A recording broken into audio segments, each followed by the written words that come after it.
عليكم. نشد ça va, j'aime bien. Ouais, on revient pour la formation Excel. Deuxième partie. Donc, si vous vous rappelez bien, on avait vu la partie de navigation, la partie de ruban. On avait vu aussi quelques fonctions Excel. Donc là, on va reprendre notre cours avec la deuxième partie. On va essayer de voir quelques autres fonctions que je vois importantes. Là, j'avais essayé de faire un petit plan. Si vous le permettez, je vais le chercher.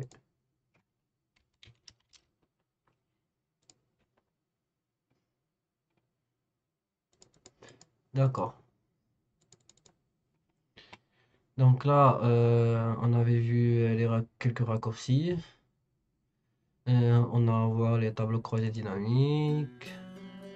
On avait vu la mise en forme conditionnelle qui est accessible à travers le ruban.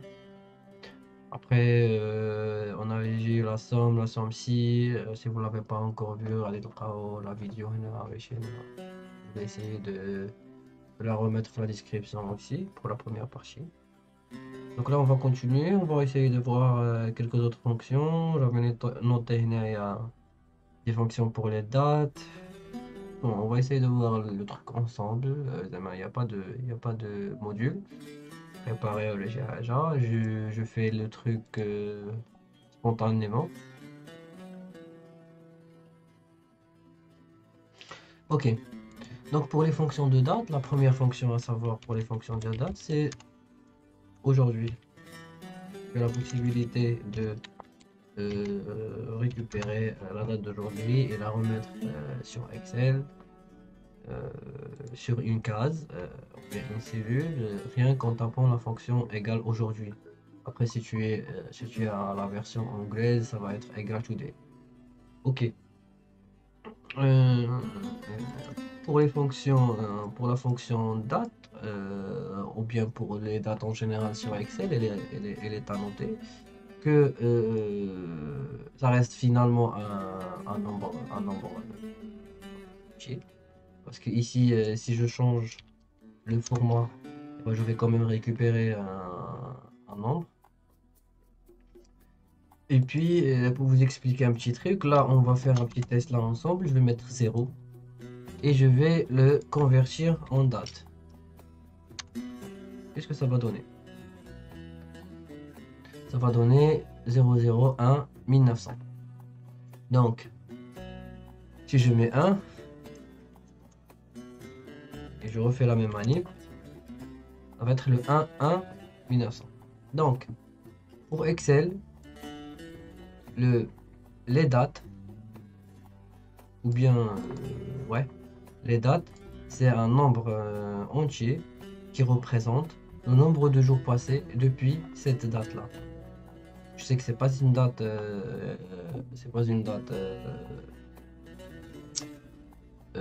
réelle ou bien correcte, mais c'est comme ça que ça a été fait sur Excel.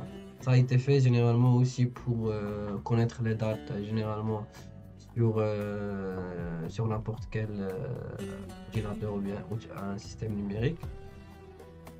Donc voilà, c'était une petite parenthèse pour comprendre. Mais sinon, on n'a rien au début, mais c'est une information très importante parce que c'est à partir de là où vous pouvez faire des calculs sur les dates. Parfait. Donc là, j'ai mis aujourd'hui, ça m'a donné le 10-11 2022. Si je fais égal la, la case C2 plus 1,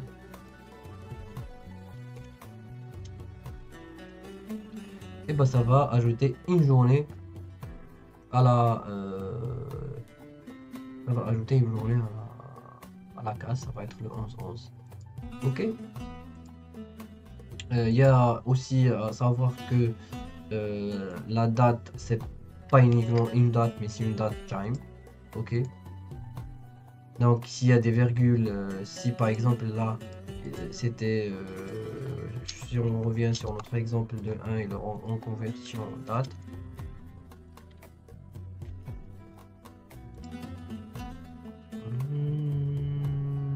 format date time.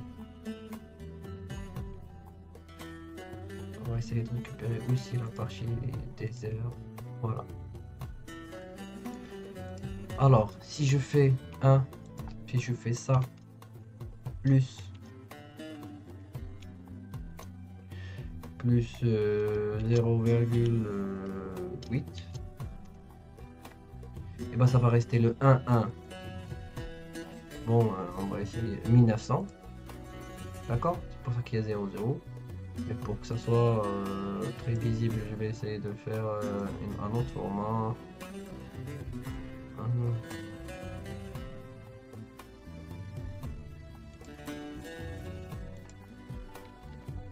On va essayer de voir aussi la partie les formats personnalisés, hein. On arrive sur les parties des. Bon, donc qu'est-ce que vous voyez ici? Donc c'est plus 0,8, ça va donner 19h12. Ça marche? Donc c'est 0,8 journées. Ça marche? Donc si je fais égal 1 sur 1 sur 24 sur 24 heures, bah, ça va donner ce nombre-là, et c'est ce nombre-là que je devrais rajouter si jamais je voulais rajouter une heure, ou bien on pourrait utiliser une autre fonction. On va le voir juste après. Donc tu vois, et si je fais encore, si je rajoute encore une heure,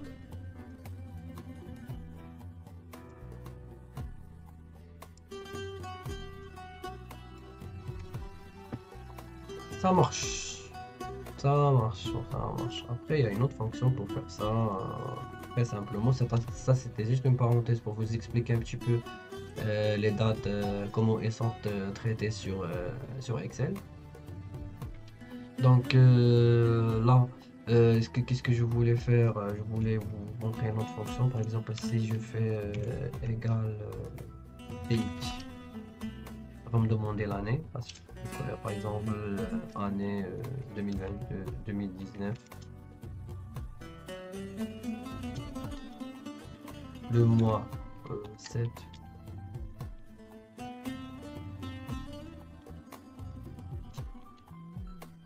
18 par exemple.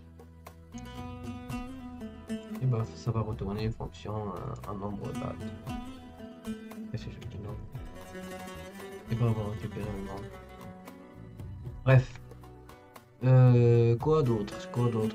Je peux faire carrément heure, minute, et seconde.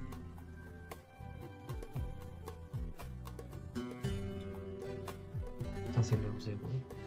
Et si c'était une date, comme j'ai fait tout à l'heure, si je peux égal.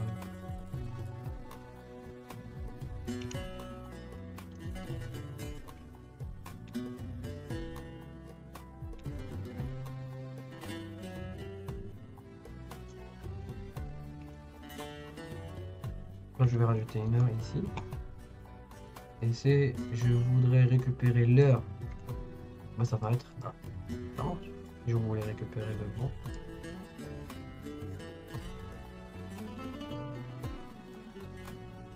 Ça va être. Ah, c'est parce que c'est. Ça réplique le format directement. Je le remets en ordre. Bah, ça va être le mois 11. Il y a aussi la fonction année.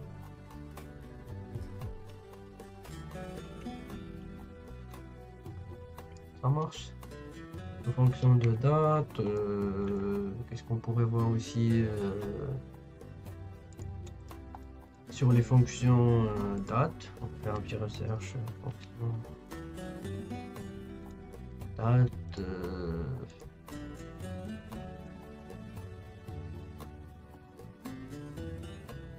Date aujourd'hui, date val, fin de mois.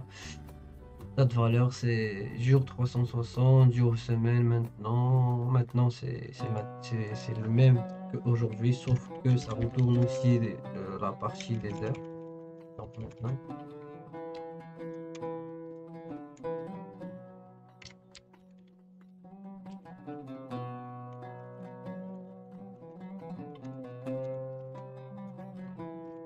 on pourrait faire une fonction sur ça. L'heure, c'est 10. Ça retourne en entier.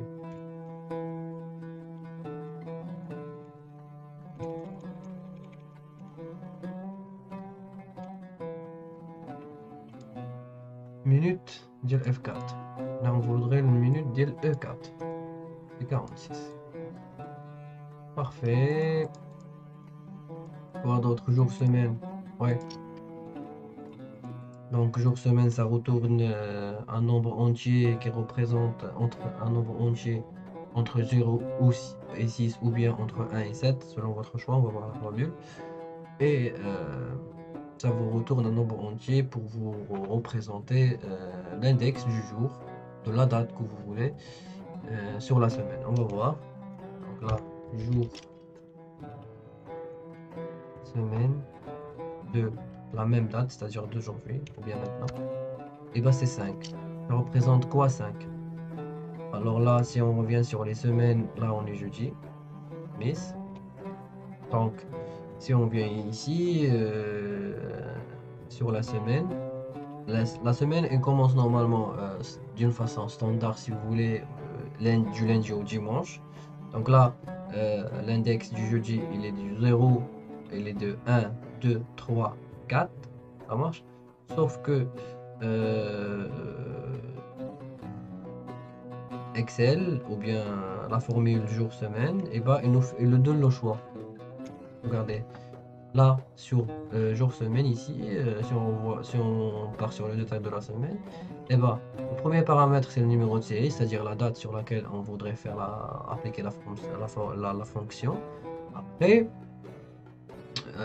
il y a un deuxième paramètre qui est optionnel, c'est-à-dire qu'il n'est pas nécessaire, mais on pourrait partir voir ce qu'on a sur ce paramètre. Donc, si on écrit 1, c'est-à-dire si on donne le nombre 1 comme paramètre, et ben, la fonction elle va retourner un chiffre de 1 à 7. Et pour elle, le 1, c'est un dimanche. Et le 7, c'est un samedi. C'est pour ça que ça nous a retourné le 5 comme un jeudi. Ça marche? Donc dimanche, 1 dimanche, 2, 3, 4 et 5. Après, ça c'est la fond. Ça, si on écrit 1, c'est comme si on l'avait laissé vide. C'est comme si on avait fait au début. Mais, euh, mais là, euh, mais là, on voudrait par exemple changer le type de retour. C'est-à-dire, on voudrait considérer que la valeur 1, ça représente le lundi et la valeur 7 représente un dimanche. Donc, pour faire ça, il suffit de passer le nombre 2 sur, comme paramètre à la fonction jour-semaine et on va voir le retour. Ça va retourner pour cette fois 4. Ça marche? Après, si vous voulez, on pourrait faire un petit exercice pour ne pas avoir un index et plutôt avoir un jour de semaine. Pour faire ça, je vais faire simplement 1, 2, 3, 4, 5, 7. 1, 2, 3, 4 jusqu'à 7. Et là, je vais tout simplement faire une petite recherche sur ce nombre, sur cette matrice. On voit par la suite la partie des dollars pour la fixation de la plage.